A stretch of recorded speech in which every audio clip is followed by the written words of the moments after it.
ऐसे तो आप सालों साल पूजा पाठ करते रहें लेकिन तब भी आपको फल नहीं मिल पाएगा, क्योंकि केवल दीपक जलाकर बैठ जाना भक्ति नहीं होता।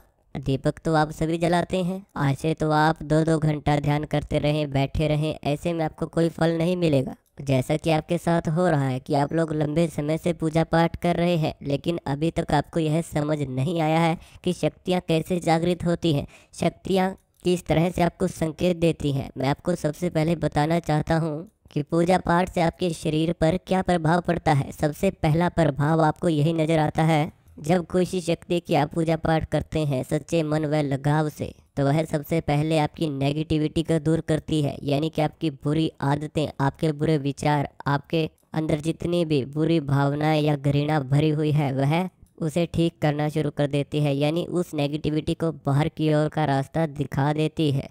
उसके बाद ही कोई शक्ति एक्टिव होती है और आपके घर पे और आपके शरीर के माध्यम से वो शक्ति आपसे बातें करती है। पूजा पाठ के दौरान कुछ ऐसे संकेत आपको मिलते हैं जिनसे आप यह जान पाते हो कि शक्तियाँ आपसे बात कर रही हैं। जब आप लोग किसी शक्ति की पूजा पाठ करते हो विश्वास के साथ, उस शक्ति का नाम जब अगर आप लोग कर रहे हैं तो वह शक्ति किसी न किसी तरीके से आप लोगों को अनुभव ज़रूर कराएगी। वो आपसे किसी न किसी रूप में बात ज़रूर करेगी, चाहे वह आपसे स्वप्न में बात करे या फिर वो ध्यान के समय आपके कान में कोई आपसे बात बोले, आपको ध्यान में कोई दृश्य ऐसा दिखाए जिससे आप समझ पाओ कि शक्ति क्या कहना चाहती है। लेकिन जब आप लोग उन शक्तियों से बात करने का समय ही नहीं निकालोगे तो आपके साथ वो अनुभव कैसे हो जाएंगे। इसीलिए ध्यान कीजिए।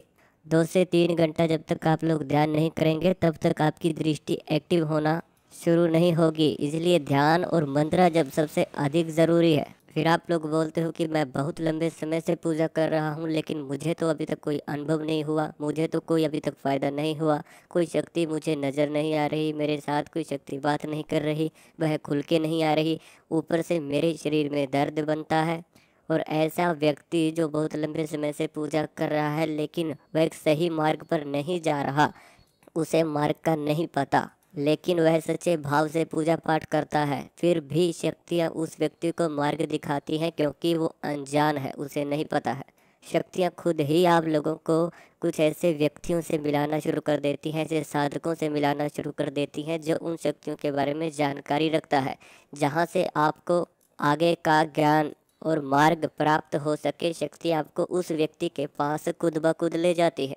अब जैसे आपके मन में कोई सवाल आया और उसी सवाल को देखने के लिए ये वीडियो आप लोग सुन रहे हैं, यानी कि कहीं ना कहीं इसके पीछे भी शक्तियां हैं, क्योंकि आपके मन की जिज्ञासा को पूरा कर रही हैं। जो आपके मन में सवाल आ रहे हैं वो सच हो रहे हैं। इसी तरह से दूसरा प्रभाव आपकी जीवा पर शक्तियों का आता है, यानी कि आपकी जीवा पर एक वाक सिद्धि की तरह सच्चाई ठहरने लगती है।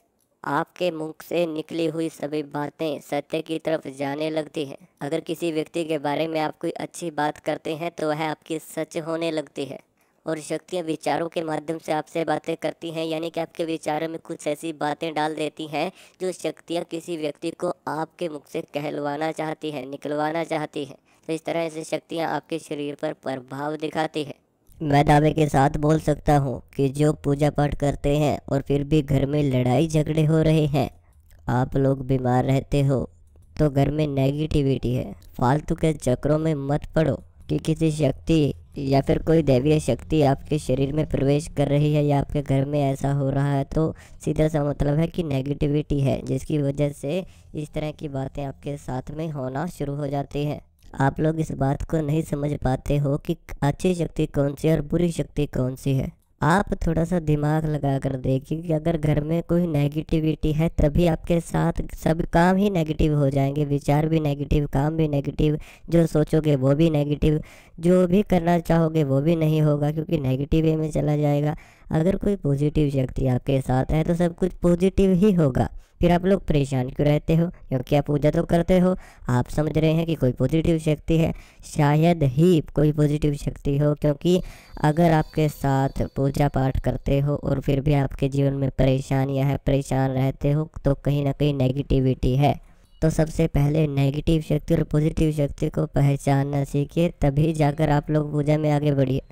कहीं ऐसा ना हो कि आप पॉजिटिव शक्ति समझकर किसी नेगेटिव शक्ति की ही पूजा करते रहें और आगे जाकर आप लोगों को कठिनाइयों का सामना करना पड़े, और तब तक कहीं ज़्यादा देर ना हो जाए, क्योंकि अगर ज़्यादा दिन तक कोई नेगेटिविटी किसी घर में रहती है तो आपको जीवन में परेशानियां देखने के लिए मिलती है।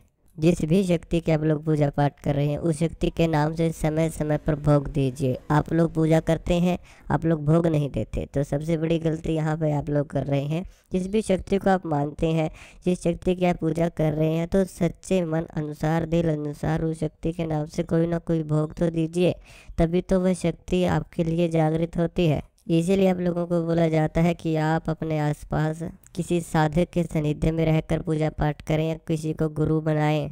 और आप लोग, जब आपको ये बोला जाता है कि आप लोग जल्दी से जल्दी गुरु धारण कीजिए, तो उसके बाद आप लोग उन्हीं को ज्ञान फैलना शुरू हो जाते हो, उन्हीं को समझाना शुरू कर देते हो कि हमें आवश्यकता नहीं है, हम ये कर लेंगे, हम वो कर लेंगे। तो अब भाई भटक क्यों रहे हो? अब भटकने का सबसे मुख्य कारण यही है कि आप अनजाने वश में ही शक्ति की पूजा कर रहे हो, आपको पता कुछ है नहीं, बस लगे हुए हो।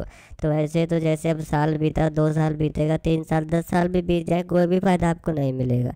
इस बात का विशेष ध्यान रखना। दूसरी बात है कि आप लोग जिस शक्ति की पूजा करते हो उसके नाम से भोग तो आप देंगे ही देंगे, साथ में अग्नि पे भोग आपको ज़रूर देना है। इस बात का विशेष ध्यान रखें। और ये सब बातें तभी आप लोग सीख पाएंगे जब आप किसी साधक के सानिध्य में रह के ही साधना करते हैं। केवल नवरात्रि व्रत रख के आप ये मत समझे कि माँ खुश है। देखिए, अगर माँ को कुछ करना है तो आपको समय समय पर माँ की पूजा करनी होगी, उनके लिए अटल रहना होगा उनकी पूजा पे। किसी तरह की कोई दिक्कत तकलीफ शरीर में होती है तो होने दो, बैठे रहो। अगर आप पूजा करते हो और बोलते हो कि मेरे पाँव सो जाते हैं, मुझे दर्द होता है, आधा घंटा आप बैठ पाते हो, 1 घंटा बैठ पाते हो, उससे ज़्यादा नहीं बैठ पाते। अरे जब आपको हासिल ही वो करना है जो सबके बस की बात नहीं है, तो आप बैठे रहो, जो होता है होने दीजिए। आप क्यों समस्याएं में पड़ते हैं, क्यों परेशानियों में उलझते चले जाते हैं? इसी वजह से आप लोग आज पीछे रह चुके हैं। मैं आपको सीधा बात बोल देता हूँ सरल से शब्दों में कि अगर पूजा करने बैठे हो तो पूजा पूरा करके ही उठो, चाहे आपके साथ कुछ हो जाए, चाहे पूजा में भी आपके साथ कुछ हो रहा है या नहीं हो रहा है, अनुभव हो रहे हैं या नहीं हो रहे हैं।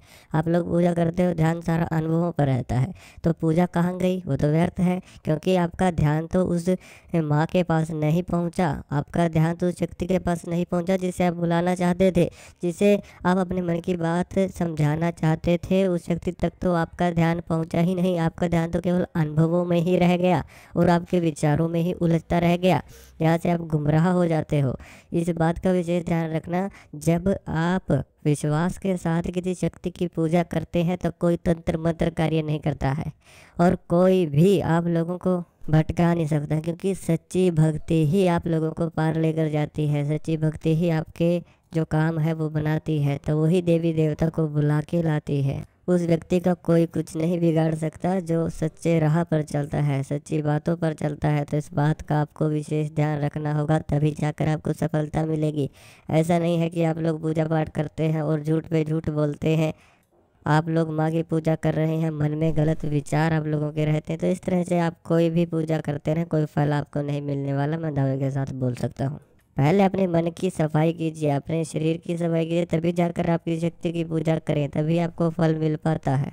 वरना ऐसे तो शरीर पे कष्ट ही कष्ट है। आप लोग पूजा करोगे और गलत काम करोगे तो आपको दंड सिंध शक्तियाँ देती रहेंगी, दंड जरूर मिलेगा। इस बात का विशेष ध्यान रखना है। पूजा पाठ करते हो और बोलते हो कि मैं परेशान रहता हूँ, क्योंकि आपके मन में, आपके विचारों में कहीं ना कहीं कमी ज़रूर है, जिसकी वजह से शक्ति आपको बार बार दंडित कर रही है। तो अगर आपके साथ में कोई समस्या इस तरह की हो रही है, आपको सही मार्ग नहीं मिल पा रहा है, फिर जीवन में कोई समस्या, आपके घर में कोई समस्या है, तो आप हमसे बात कर सकते हैं। बात करने के लिए व्हाट्सएप नंबर आपको स्क्रीन के ऊपर दिया हुआ है, आप उस व्हाट्सएप नंबर पर अपनी समस्या को बता सकते हैं। मैं समस्या का समाधान तुरंत जान सकते हैं।